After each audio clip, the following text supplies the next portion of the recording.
Assalamualaikum warahmatullahi wabarakatuh. Waalaikumsalam warahmatullahi wabarakatuh. Bagaimana kabar anak-anak Ustaz semua pada pagi hari ini? Bilkhairi, alhamdulillah, subhanallah, luar biasa, Allahu Akbar. Alhamdulillah, Ustaz senang sekali melihat anak Ustaz pada semangat dan sehat semua pada pagi hari ini ya. Kira-kira ada nggak di antara anak Ustaz yang tidak hadir pada pagi hari ini? Lengkap semua ya? Alhamdulillah semua pada lengkap dalam mengikuti proses pembelajaran pada hari ini.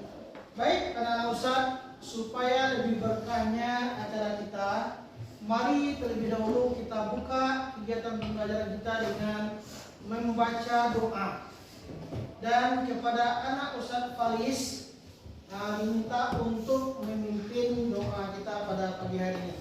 Silakan kepada anak kita Faris. Siap, gerak.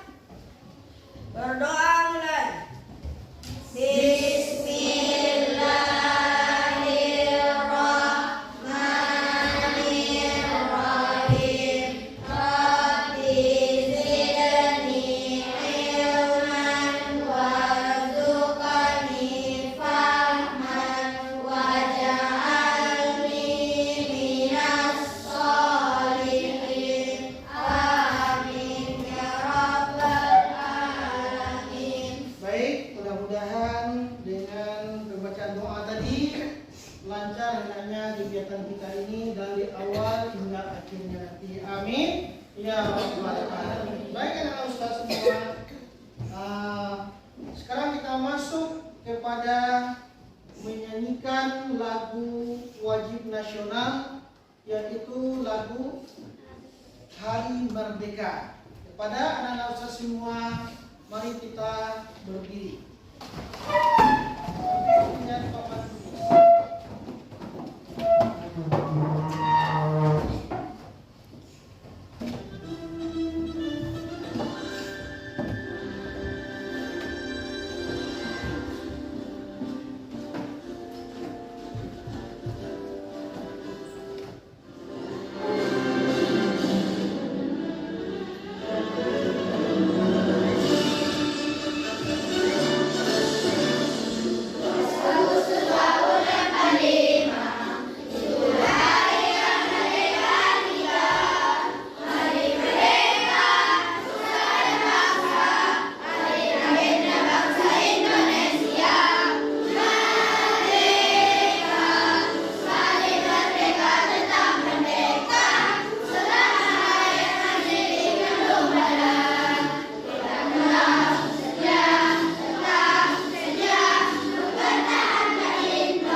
Dan silakan kepada anak Ustaz untuk duduk kembali. Anak-anak Ustaz semua, pada kesempatan kali ini kita belajar tentang pendidikan agama Islam dan budi pekerti dengan subtema yaitu memahami pesan pokok Quran surat At-Tin.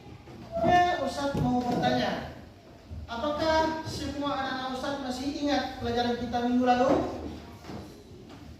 Masih? Coba Ustaz tanya semua. Apa materi kita minggu lalu? Coba jawab semua.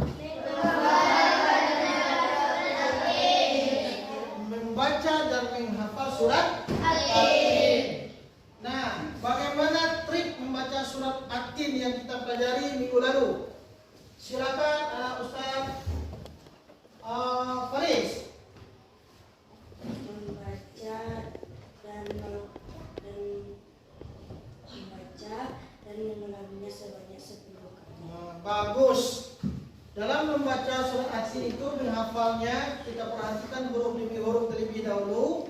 Kemudian baru kita baca sebanyak 10 kali minimal ya. Kita semua sekarang kita masuk ke tujuan pembelajaran. Adapun tujuan pembelajaran kita pada kali ini, yang pertama, siswa mampu menjelaskan pesan pokok Quran Surat At-Tin dengan benar. Yang kedua, siswa mampu membuat paparan pesan pokok Quran Surat At-Tin dengan benar. Kemudian yang ketiga, siswa mampu mempresentasikan paparan pesan pokok Quran Surat At-Tin. Nah, anak-anak Ustaz semua, coba untuk perhatikan surat At-Tin ini. Nah, di sini surat At-Tin itu terdiri dari 8 ayat. 3 ayat pertama itu Allah bersumpah. Sumpah Allah ada berupa nama buah-buahan dan nama tempat. Ayat 1 coba lihat, Wat-tini waz-zaitun, demi buah tin dan buah zaitun.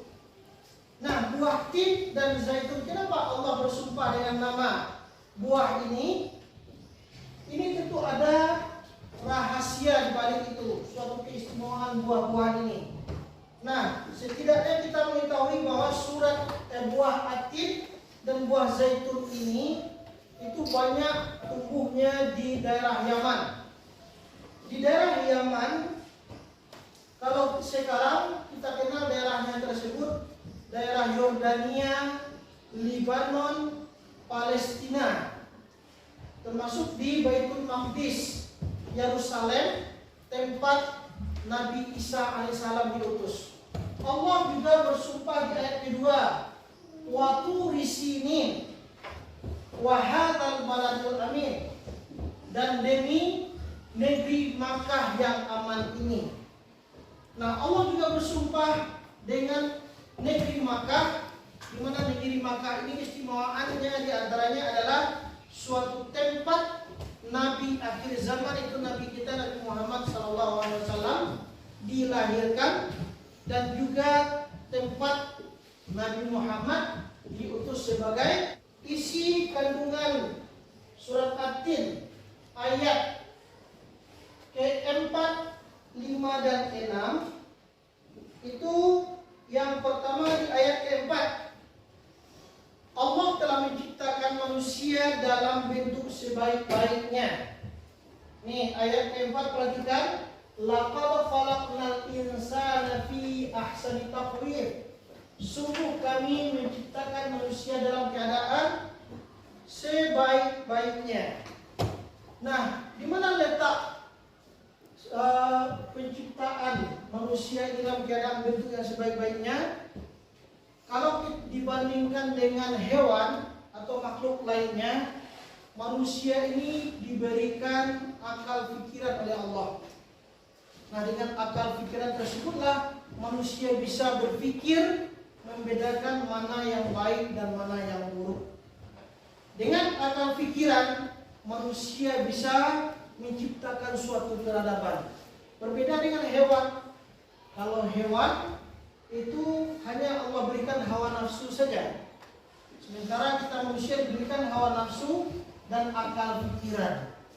Kalau malaikat bagaimana? Malaikat hanya Allah berikan akal saja, tidak nafsu. Sehingga wajar saja malaikat itu taat dan tidak berbuat dosa dan maksiat kepada Allah. Nah, kita dibekali lengkap dengan hawa nafsu dan akal pikiran. Dengan demikian manusia bisa hidup berkembang dan bisa melestarikan alam itu. Makanya dengan akal pikiran manusia itu bisa diamanahkan oleh Allah Subhanahu wa taala menjadi khalifah di permukaan dunia, itu pemimpin di permukaan bumi ini. Baik anak-anak Ustaz semua, berikutnya ayat kelima. Apa kata Allah dalam surat ini ayat 5? Tsumma radadnahu asfala safilin. Nah, kemudian kami kembalikan dia ke tempat yang serendah-rendahnya. Manusia diciptakan dalam keadaan sempurna, sebaik-baik bentuk, namun ada di antara manusia ini akan dikembalikan ke tempat yang serendah-rendahnya. Manusia yang bagaimana tersebut? Kenapa dia dikembalikan oleh Allah kepada derajat yang serendah-rendahnya? Karena dia dibekali akal yang bisa membedakan mana yang baik mana yang buruk, namun akalnya tersebut tidak dia gunakan untuk merenungi ciptaan Allah ini. Dia engkar dan tidak patuh terhadap aturan-aturan Allah Subhanahu wa taala. Ada para rasul diutus oleh Allah, namun mereka mengingkari dan tidak mengikuti seruan para rasul itu. Sehingga manusia yang seperti ini itu akan diturunkan derajatnya oleh Allah Subhanahu wa taala ke derajat yang serendah-rendahnya. Bahkan derajat mereka itu lebih rendah dari hewan. Kenapa seperti itu? Karena hewan tidak diberi akal pikiran. Kalau manusia diberikan akal pikiran suatu kelebihan, tapi tidak dia gunakan, sehingga di sanalah letak manusia itu akan diturunkan derajatnya kepada derajat yang serendah-rendahnya. Baik anak usaha semua. Kemudian di ayat yang ke-6 Allah katakan, innal ladzina amanu wa 'amilus shalihat falahum ajrun ghairu mamnun. Kecuali yang tidak akan diturunkan oleh Allah derajat mereka itu bagi orang-orang yang beriman mengerjakan kebaikan, maka mereka akan mendapat pahala yang tidak putus-putusnya. Jadi tidak semua manusia yang akan diturunkan derajatnya oleh Allah. Yang diturunkan itu hanya orang-orang yang tidak menggunakan akalnya, yang tidak beriman kepada Allah. Tetapi orang yang betul-betul beriman kepada Allah, mengerjakan kebaikan, maka mereka akan Allah beri malah ganjaran pahala yang tidak ada putus-putusnya. Kemudian anak-anak ustaz semua, di ayat yang ke-7 dan 8. Di ayat ke-7 Allah katakan, "Fama yukadzibuka ba'du biddin." Maka apa alasanmu wahai orang kafir mendustakan hari pembalasan setelah adanya bukti-bukti itu? Nah, di sini Allah mempertanyakan kepada orang-orang kafir yang tidak beriman kepada Allah itu. Apa tanya Allah? Apa alasan kalian wahai orang-orang kafir mendustakan hari pembalasan setelah adanya bukti-bukti itu? Nah, anak-anak usaha semua, kita kan diberikan oleh Allah akal. Nah, dengan akal itu kita bisa melihat setidaknya dari proses pembentukan diri kita ini saja. Mulai kita dibentuk, antum mulanya apakah sudah sebesar ini saja dulu? Tidak. Keluar dari rahim sang ibu berupa seorang bayi, ya kan? Kemudian setelah bayi, kemudian beranjak besar menjadi seorang anak-anak. Setelah anak-anak, tumbuh lagi menjadi seorang remaja. Setelah remaja, masuk dewasa. Dan setelah dewasa bagaimana? Masuk usia tua, kemudian meninggal dunia. Nah, ketika meninggal dunia, kita akan menghadapi nanti suatu hari pembalasan di hari kiamat kelak. Nah, jadi ini suatu bukti yang nyata bagi kita bahwa Allah itu mudah sekali nanti membangkitkan kita di hari kemudian, di hari kiamat. Sedangkan menciptakan kita saja begitu mudah bagi Allah, apalagi nanti membangkitkan kita nanti setelah hari kiamat kelak. Baik anak-anak ustaz semua, di ayat 8 Allah sebutkan, "Alaihissallahu biahkamil hakimin." Bukankah Allah itu hakim yang paling adil? Nah, di ayat 8 ini Allah telah menurunkan aturan syariat. Dia akan memberikan keputusan nanti di akhirat kelak, yaitu memberi ganjaran bagi manusia yang berbuat taat di permukaan bumi ini dengan berupa ganjaran pahala dan surga, dan akan menghukum bagi para pendosa dan orang-orang yang melakukan kesalahan. Nah, sampai di sini kira-kira ada pahaman anak Ustaz semua? Ada paham? Nah, setidak-tidaknya ada 5 pesan pokok yang terdapat dalam surat At-Tin ini. Coba antum lihat semua. Yang pertama, manusia itu diciptakan oleh Allah dalam bentuk yang sebaik-baiknya. Yang kedua, sejelek-jelek manusia di hadapan Allah Subhanahu wa taala adalah orang yang tidak beriman dan mendustakan hari kiamat. Kemudian yang ketiga, sebaik-baik manusia adalah yang beriman kepada Allah Subhanahu wa taala dan melakukan kebaikan. Sedangkan yang keempat, hal yang menjadi pokok kemuliaan manusia adalah iman, takwa dan amalnya.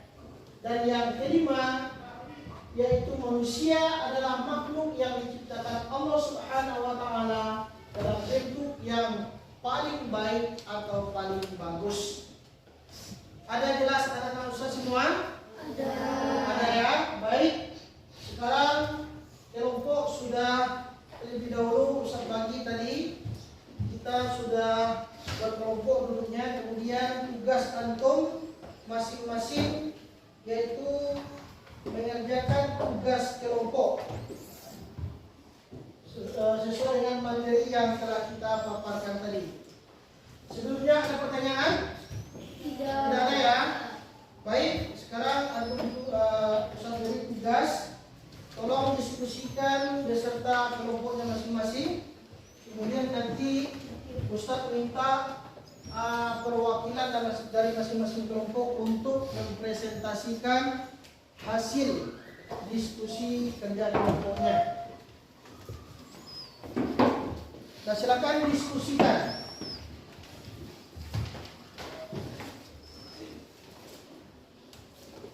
Nah, silakan diskusikan ya.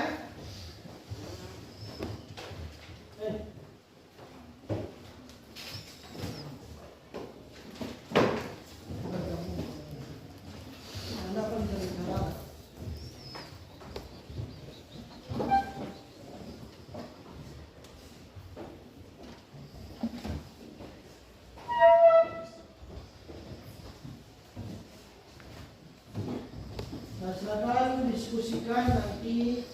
Ustaz kasih waktu cukup 5 menit saja ya.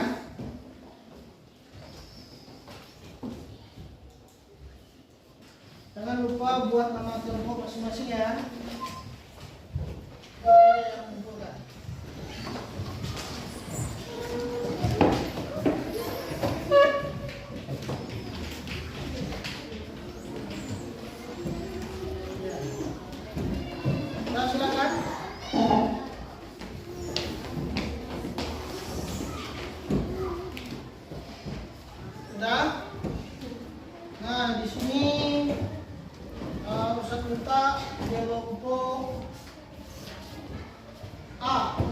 Presentasikan hasil kerja kelompoknya.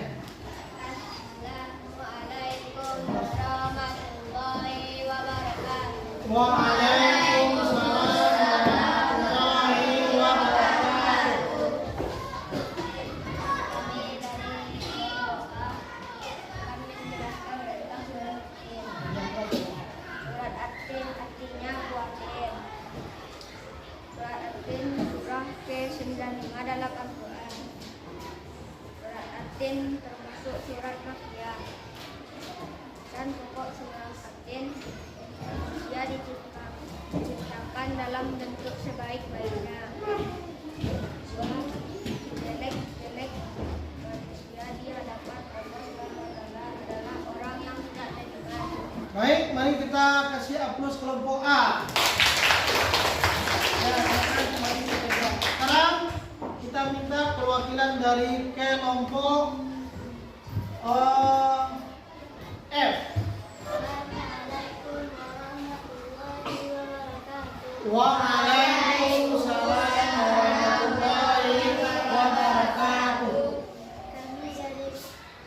Kami dari kelompok F akan mempresentasikan hasil kerja kelompok kami. Atin artinya wakil. Atin surat ke-95 dalam Al-Quran. Atin termasuk surat Makkiyah yang diturunkan di kota Makkah. Pesan pokok surat manusia diciptakan dalam bentuk sebaik-baiknya. Bahwa manusia adalah makhluk yang diciptakan oleh Allah. Sebaik-baiknya manusia adalah yang diberikan kepada Allah. Baik, mari kita kasih aplaus untuk kelompok M. Baik, tugas kelompoknya alhamdulillah sudah selesai dan perwakilan masing-masing kelompok juga sudah mempresentasikan hasil diskusi tugas kelompoknya di depan kelas. Baik, anak Ustaz semua, pesan pokok surat Atin itu setidak-tidaknya ada 5 ya. Coba kita baca bersama-sama. Yang pertama, manusia diciptakan dalam bentuk yang sebaik-baiknya. Yang kedua, sejelek-jelek manusia di hadapan Allah adalah orang yang tidak beriman dan mendustakan hari kiamat. Yang ketiga, sebaik-baik manusia adalah yang beriman kepada Allah dan melakukan kebaikan. Yang keempat, hal yang menjadi pokok kemuliaan manusia adalah iman, takwa dan amalnya. Sedangkan yang kelima, manusia adalah makhluk yang diciptakan Allah dalam bentuk yang paling baik atau paling bagus. Dah, kira-kira sampai di sini ada pertanyaan? Tidak, cukup jelas? Baik, anak soleh. Siap. Mana orangnya? Ini. Mana semangatnya? Allah. Oke. Baik, anak ustaz semua. Nah, sekarang karena materi kita sudah selesai, maka mari kita tutup kegiatan kita ini dengan mengucapkan alhamdulillah.